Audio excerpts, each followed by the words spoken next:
prophète Hervé Yombo yo lokola moko ba sait dans Nzambe moko ba prophète on attend on ba prophète ba telemi ba onde ba komi monoko ya Nzambe ba komi liso Nzambe ba komi kolo lecture nous au sala na tout ce qui se passe actuellement dans la politique mondiale à Congo et au bomona nzete et comme position bisa makasa na yango bao bazotanga basala ngeli so to bito kende makasi vous allez voir que pays neti Congo c'est un pays où ils ont bilaka ya Nzambe bilaka ya solo parce que c'est un pays où Nzambe a une mission principale toi qui moque pe la moto ba en 98 le Seigneur a délivré cette ville de Kinshasa.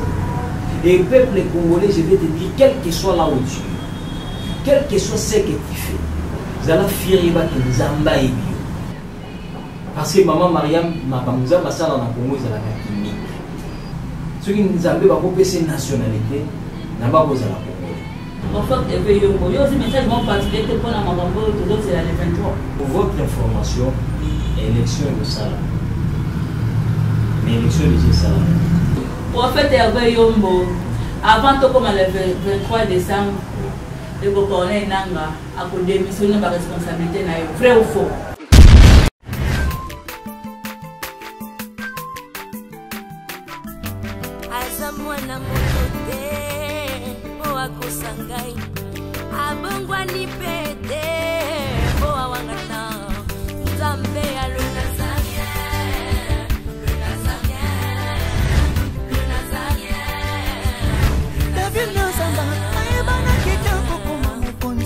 La démission est belée, à l'andara tout ça, donc félicitations.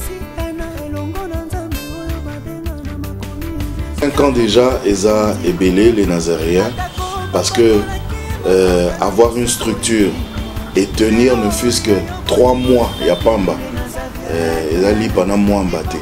Moi, ce que je vous demanderais, enfin, ce que je souhaiterais, Eza que Bokine Lissous. Maman Tiffany, chapeau bas. Je sais que c'est dur, mais continue.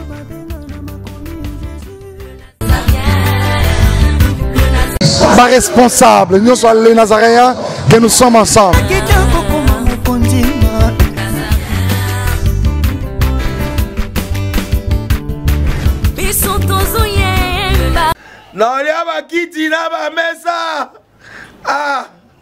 Atanya ukondoko namona yo nachayo na mwamba na minito na kata pena katikata saki ya fufu.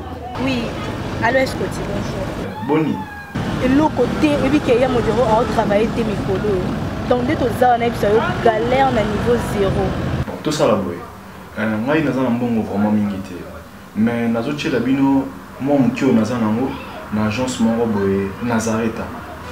C'est du sérieux. Oh. Maman, comment est bon donc yo pe ça au fouti mbongo kuna partir à poto biso to ya to jibilo. Na bengi ya Scotty. Agence moi ifongami comme na Nazareth. Na kufie. Agence lisusu. Ndeke ça su mulongo kuna. Pour cela susu. Kuna iza mamba mulongo te. Yesi ya fouti mbongo kuna partir à poto biso tozo ke ko récupérer biloko oli. Ah tika boyeko. Yiso mona makama bongo na monte. Bat papa si mbongo kuna biloko récupérer biloko oli na agence. Ezalaka. Mais yango ibandi. Maman. Leki nanga yebisi ngai mena ndimite. Na lingi na mona ki mona mbeso. Poli kamba boye. Na monte na ne salamate. Mama yebisa ngai. Ba pesi mbongo kuna biso to récupérer biloko oli awa. Ya solo boutique Nazareta. Ezali boutique ou ezali à distribution de produits alimentaires. Ah! Nakali poto sunga bandeko oyo même ba oyo bazana na peu de ressources comme on a été bandeko bazana niveau Kinshasa même avec un petit rien. Donc à partir à $10, $15. Donc si on a un bon côté, nous devons la poto ko sunga yo. Na église catholique Saint-Vincent. Ah, direction Lengesa, mon côté numéro 1. Après c'est l'église catholique. Ah, c'est ça. Bon numéro de téléphone, vous avez monté déjà vous avez on a 3 numéros pour Paris, vous avez un numéro pour la Suisse, vous avez un numéro pour la Suède. Ah! Non. Nazareta. Nous allons la Congo ici. Julia, ngana kangisa kia fufu. Ya modé, yo bandika na fufu. Oui, pour la Nazareth, dans le système mbimbi, na mbongo shingo. Bon, ok. Vous allez sérieux. Ça c'est du sérieux. Dosa Sir, avenue mon coton numéro 1, direction Elengesa. Face à face na église catholique Saint-Vincent.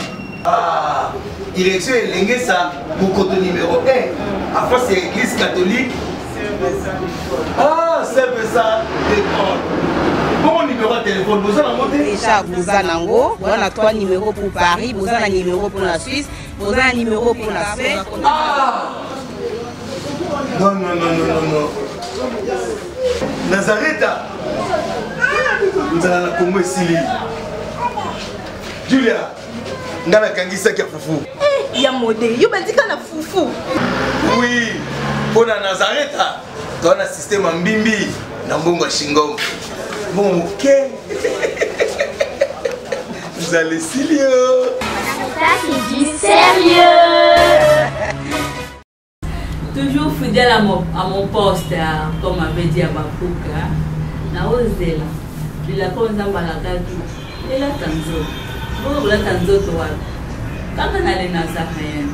Shalom, fidèles téléspectateurs, il y a www.nazaréentv.com partout, mais si vous avez la table sainte, il y a le lot, la possible beauté.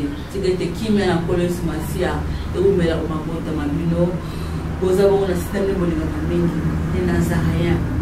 Vous avez des chrétiens, vous avez des Satumine, les Nazaréens de Number 1, les Nazaréens 100% christianisé.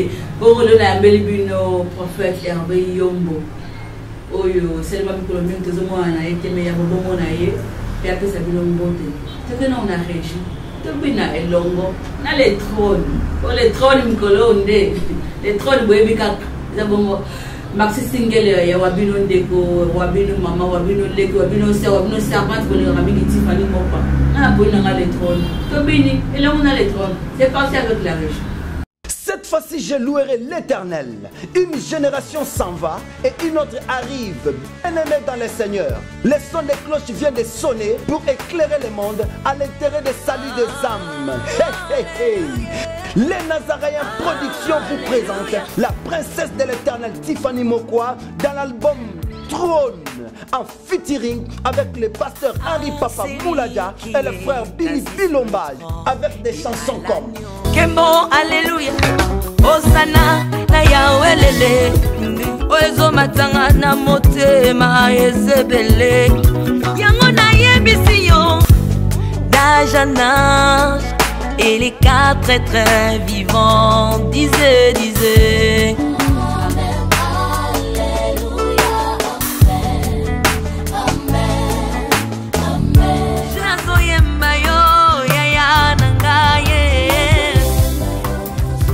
Ozali Isolo nanga ya tango pasi ya. Procurez-vous massivement de cette œuvre à travers les plateformes de vente et de téléchargement telles que les Nazaréens TV, Amazon, iTunes, YouTube et autres. Les DVD et les CD sont déjà disponibles. Une seule adresse. Au numéro 112 de l'avenue Songololo, croisement Prince Kassavubu, dans la commune de Kinshasa. Seule référence, Grand Marché Somba Zigida. Pour tout contact, que El Shaddai vous bénisse. Merci, je pense que le héros, ça surtout que nous approcher dans les festivités à fin d'année, de vos bina veiller les 30 dans l'église et vous chauffer président madame mais pour votre information, nous avons besoin de Tiffany dans l'émission. Nous avons comme presque président à souka c'est bibi mais bablo comme quelqu'un tikali président moi ni bébé ça souka voilà pour yo ka sous les ngamo malamu bon ka minta ko tuma bémission le bon message au mois de janvier vous allez sur la plateau à Nazaréen on a sempli tarder de retourner vers invité nangai à l'élo à la personne il y a prophète Hervé Yombo qui j'ai dit shalom homme de Dieu shalom maman Maria comment ça va tout est grâce ça allait un bout de temps vous me l'avez prophète c'est pas Dieu nous fait grâce. On est là, aux hommes, ça va défiler. Comme le prophète, il est. Ça va défiler. Mais qu'est-ce qui se passe? Vous allez, et cette fois-ci, je crois qu'il faut en avoir une autre différente. Donc, bien dévoilé, Babi Soso. Oui, bonjour, bonsoir. Tout dépend de l'ère dont aux Ubisoft. Shalom, peuple de Dieu. C'est une grâce et une faveur. Kota na banda na bino na mituka na bino na babiro na bino, quel que soit le lieu que vous avez biso Nzambe ya pambola bino et na epe na temps ya bien on a petit album ya Mama Tiffany le trône et je vous demande de consommer cela pour consommer amour la petite vie en mangeant et que ça a une bénédiction pour vous et je sais que vous ne serez jamais déçus. Que Dieu vous bénisse.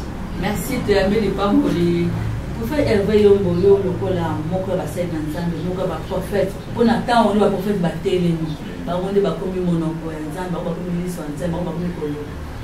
Lecture nous au salana, tout ce qui se passe actuellement dans la politique ici à Congo. Gloire à Dieu. Maman Bible le dit, je suis à mon poste, je veille. Il le dit, les fils d'Isaac connaissaient Basalangele, Basala. Ils étaient tout devant. Pourquoi? Parce que c'est un moment très puissant, mais c'est un moment qui est prophétique. C'est un moment très capital au changement. Il y a pays, il faut ça. Quand je parle de changement de pays, pays comme un vert, tout rouge. Mais simplement, le pays est animé par les hommes et les femmes. Parce que beaucoup de gens sont à Kambala. Ils sont à Kambala. Ils sont à Kambala. Ils sont à Kambala. Mais le Seigneur peut se servir même des païens pour atteindre les buts. Mais ces pays, d'abord, il faut dire que c'est un pays qui est prophétique. Les pays où c'est biblique, Bible de Isaïe, au-delà des fleuves de l'Éthiopie, il y a mes adorateurs. Et ce qui est vous allez voir que le pays n'est pas Congo, c'est un pays où il y a Bilaka et Nzambe. Bilaka est solo parce que c'est un pays où Nzambe a une mission principale pour abomisa bozongi na Yesu Christ na se ya babeli. Et vous allez même voir que même les Kambouya Koyema, parce que le diable nécessaire que ce que Dieu a mis dans les gens pour déformer la mission. Vous remarquerez que même façon où Nzambe a tia molimo ya koye mito adoration la katia ya ba Congolais, c'est pour préparer sa venue parce que royaume na biso les royaume vani na louange et adoration. Et les peuples congolais, un peuple a élu pour adorer, pour louer Nzambe. Mais sauf que les diables ont une commission idolâtrie. Et c'est comme ça que même un musicien profane, plus va vendre ici, et nini, ma comme nous avons mis une idolâtrie. Adorer une femme, adorer un homme, adorer quelque chose. Or, on ne peut qu'adorer ou louer Dieu. Or, on peut admirer une personne. Et nous ça pour dire que nous avons une mission principale. Ces pays, ils ont payé un pronostic, il y a des experts, il y a monde qui ça. Mais Nzambe au finish, il a remporté. Maloba ya batunde pour que ça mate comme Maloba ya Nzambe. Vous remarquerez, nous sommes en 2000 et nous sommes en 1997. Tout le monde avait prédit qu'il y aura un bel dessin ici au Congo. Mais nous savons la suite.